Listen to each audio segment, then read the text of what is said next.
I'm a big fan of isometrics. I have a guy right now with a really messed up wrist and elbow, and he can't do much, but he can hold isometric positions. Fantastic way to keep yourself in shape. I myself have had some pretty horrific injuries. At one point, I tore this rib clean off the cartilage, so it was like sticking out to the skin, and it wouldn't adhere. Every time I do something, it would just pop out again. So I was doing isometric holds, and that I could do. And man, I got an amazing workout. And you know, people talk about, you know, having to do explosive work to get the heart rate up. I'm telling you, man, if you do a series of isometric holds, like I just described, you know, for a long period of time, and you go from exercise to exercise nonstop, oh my goodness gracious, you actually are almost limited by your heart and your lungs even more than your muscles. So you don't even need to move a muscle to get a great metabolic, muscular, cardiovascular workout. And even if you're knee injured, you can still hold a half squat against the wall for time.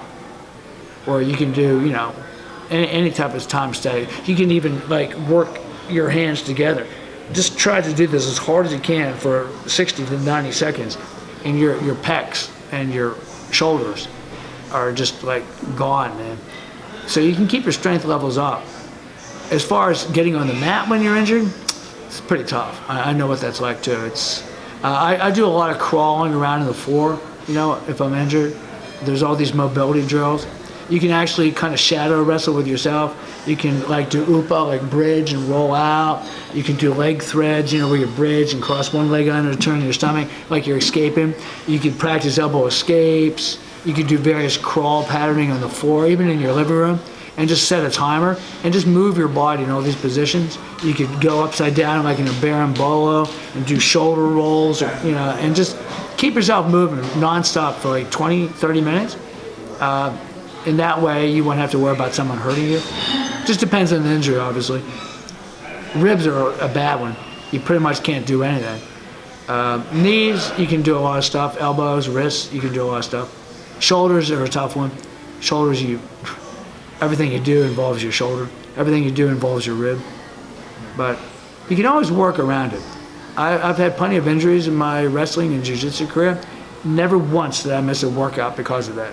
I always worked around the injury. And if I couldn't get on the mat, I figured out stuff to do off the mat. But at least you can keep your strength levels up. You know, the big problem with the injury is you get weak, and you don't want that to happen. So you can preserve your strength levels to a pretty high level. Well, all those little ancillary muscle groups, feet, calves, ankles, wrist, fingers, neck, really important, you know, even jaw. So I recommend that people do some, I call them ancillary movements. They're kind of like things unto themselves. And they should spend some time at the end of each strength training workout to do some exercises for those. You know, single leg calf raises are real simple.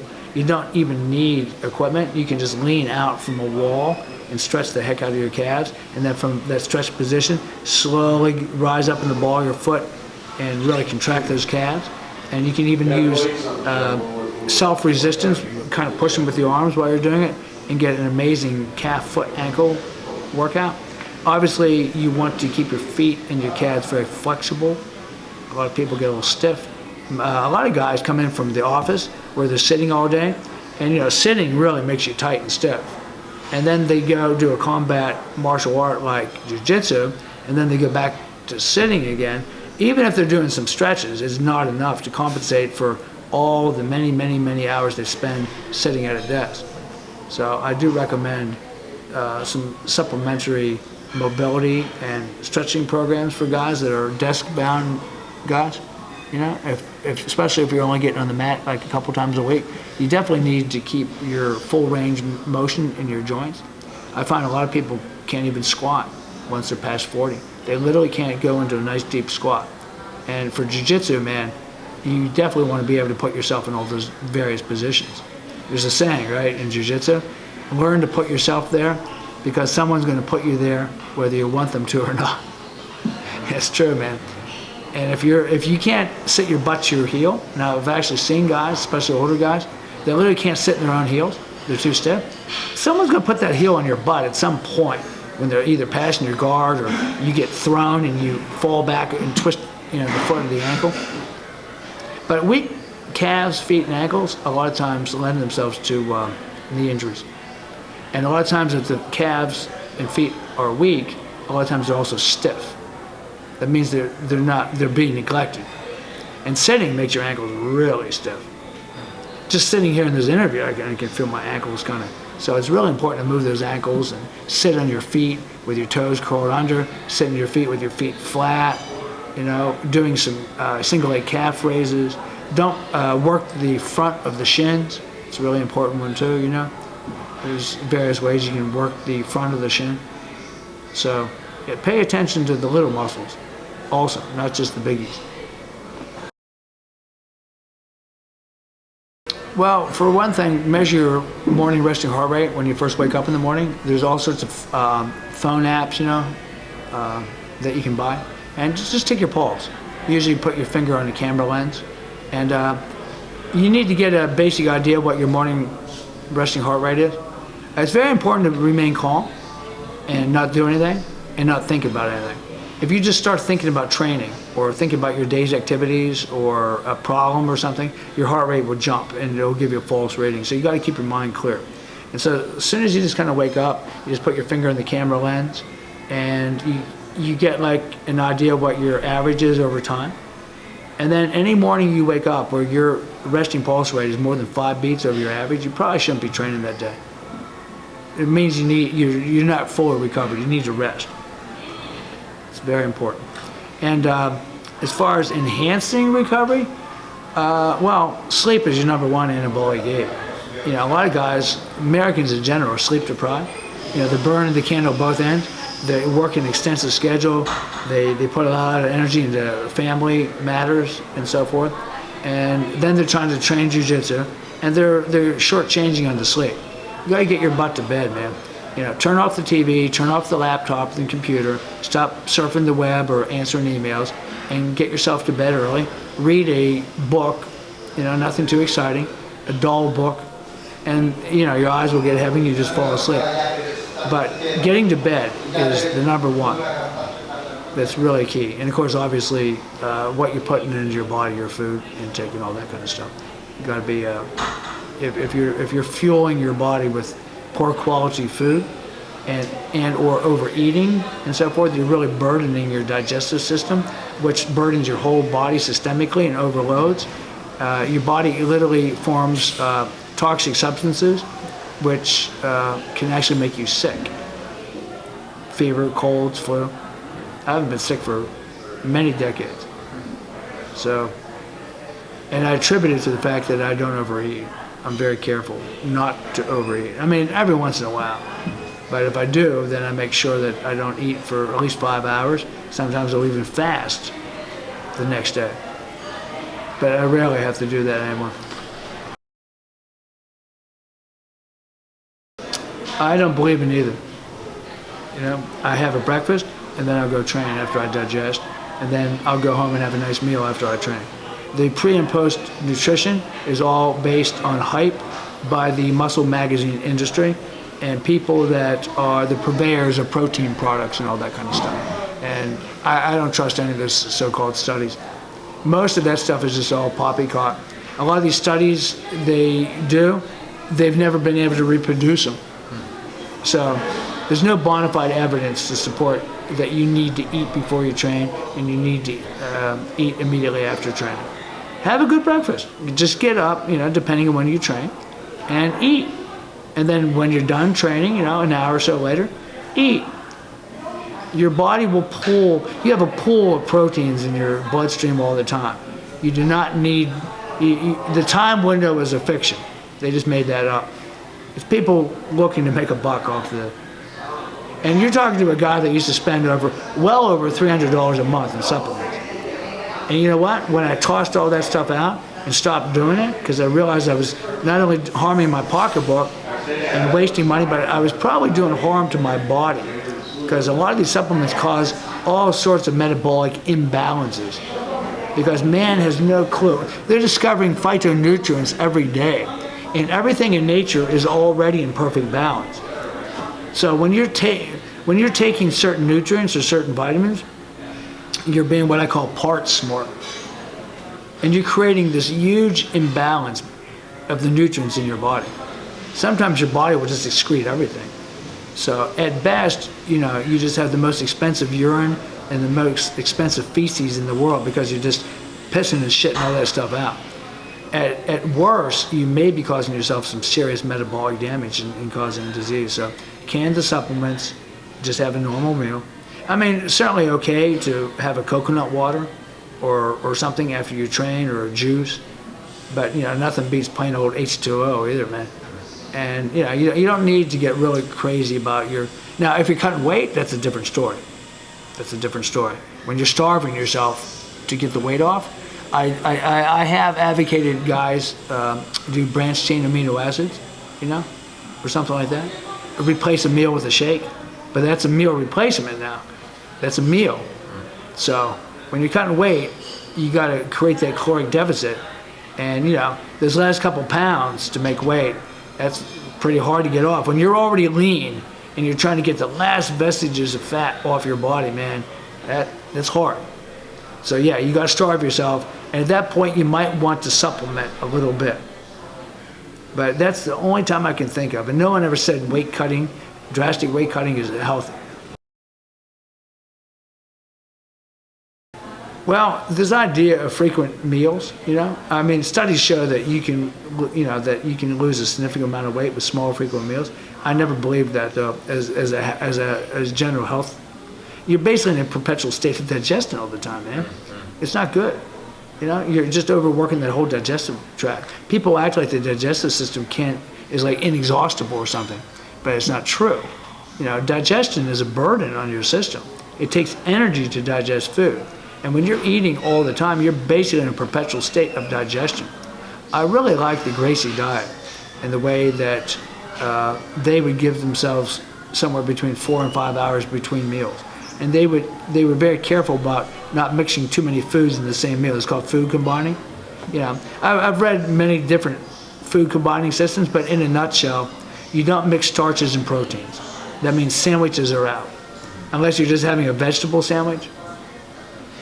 Starches and vegetables, fine. Starches and proteins, not fine.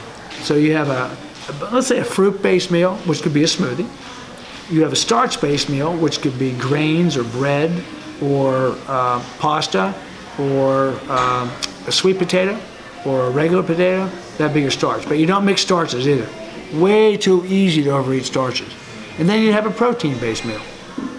Then you have these weird things like beans, which are a nature's starch-protein combination, which are notoriously hard to digest anyway, which proves that starch-protein combinations really burden your digestion, because the bean is one of the single hardest things for the human body to digest. So I recommend people stay away from beans, but if you do eat them by themselves. Don't eat them with anything else. Have them with vegetables. And then make sure that the bulk of your diet is what Dr. Children referred to as the foods of elimination. Lots of fresh, raw fruits and berries, and lots of fresh vegetables, and some cooked vegetables. A lot of the vegetables are indigestible, like let's say broccoli or cauliflower, can't digest it. You got to cook those. You got to steam them up. You know, a lot of leaf greens, really hard to digest, like spinach, for example, hard to digest in the raw form. So, you know, lightly steaming these things. Broccoli and cauliflower you can steam pretty good, you know, get them real soft. Then you can absorb the nutrients. And above all, chew the food. I see guys just wolf their food down. I mean, they're just basically swallowing whole chunks. Chew it to liquid, man, you know? And put your fork down between each bite. Not only will you find yourself eating less food, but your satiety levels will be so much higher, because you're taking the time to chew and absorb. Because just because you eat it doesn't mean you can digest it. And just because, you know, you're going through this digestive process doesn't mean you're going to assimilate the nutrients. To make sure that you're getting the most assimilation of the nutrients, you got to chew that stuff up into liquid just about. And you know, when you do have indigestion, you know, a lot of people, they get that bloated feeling after they eat.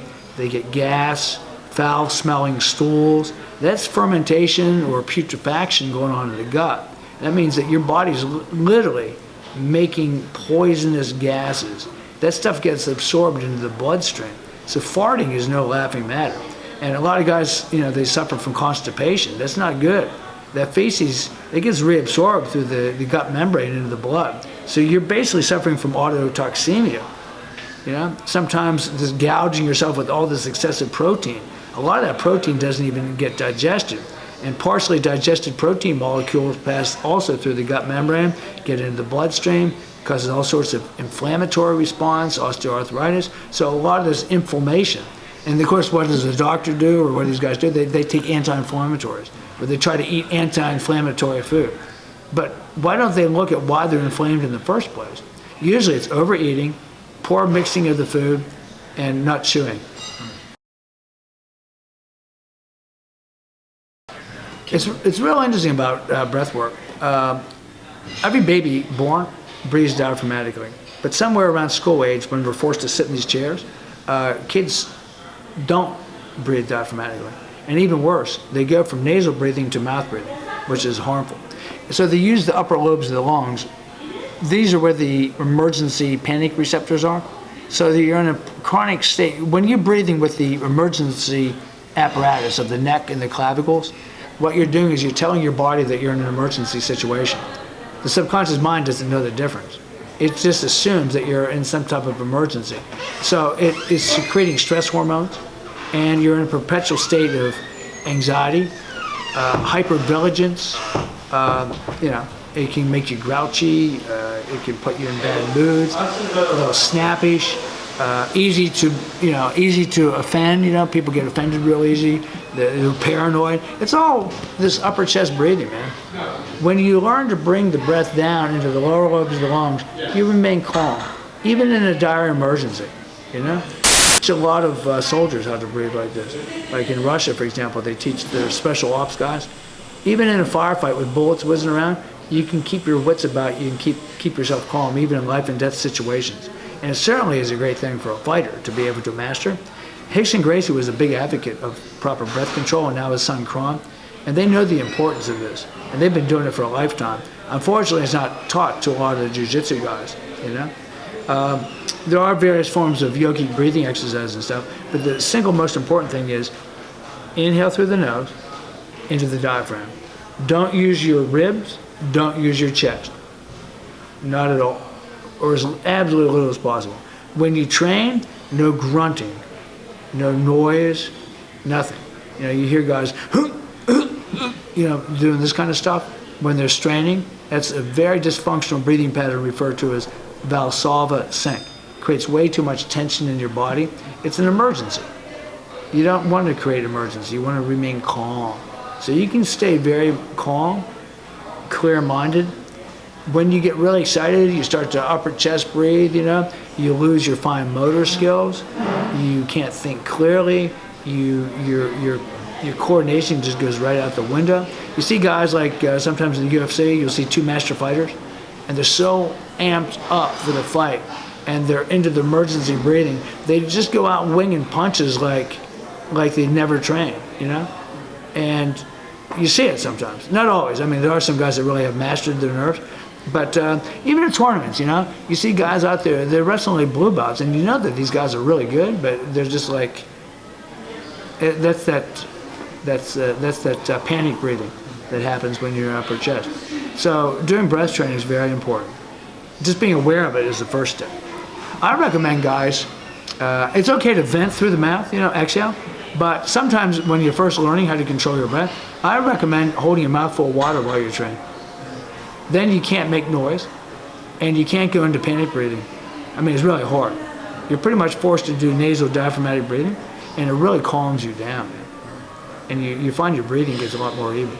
I do a lot of walking while performing breathing ladders. I match the breath to the step. You might start like just a couple, like one breath inhale, one breath exhale, like on one step inhale, one step exhale. Then you walk 2 steps on an inhale, 2 steps on an exhale. 3 steps on an inhale, 3 steps on an exhale, all the way as high as you can. On a good day, when I first started, I could barely make it to like 7 or 8. Sometimes on a good day I can do a 20-step inhale and a 20-step exhale. 20 steps on just one inhale. But I don't fill the tank and I don't take more air in. All I do is I use the same exact volume of air, I just sip it in more slowly. So just a slow little inhale, long exhale while walking. Steps are a good way to keep count.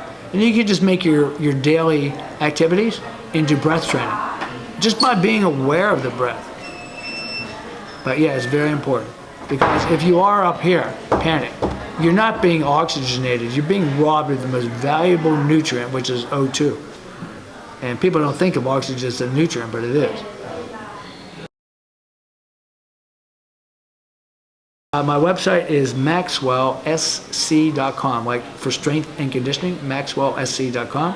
I have lots of video downloads and a lot of the things we discussed. Also, my seminar schedule is on there on the events page. I have a blog with tons of free information on there, and I got some cool video downloads of all sorts of interesting exercises, pictures. I'm also on Instagram, Facebook, and Twitter. And I hope your fans out there like my Facebook page and follow me on Twitter. I'm always putting up videos and places I've been, places I'm going. Get to some pretty exotic locales. You never know where I'm going to show up next.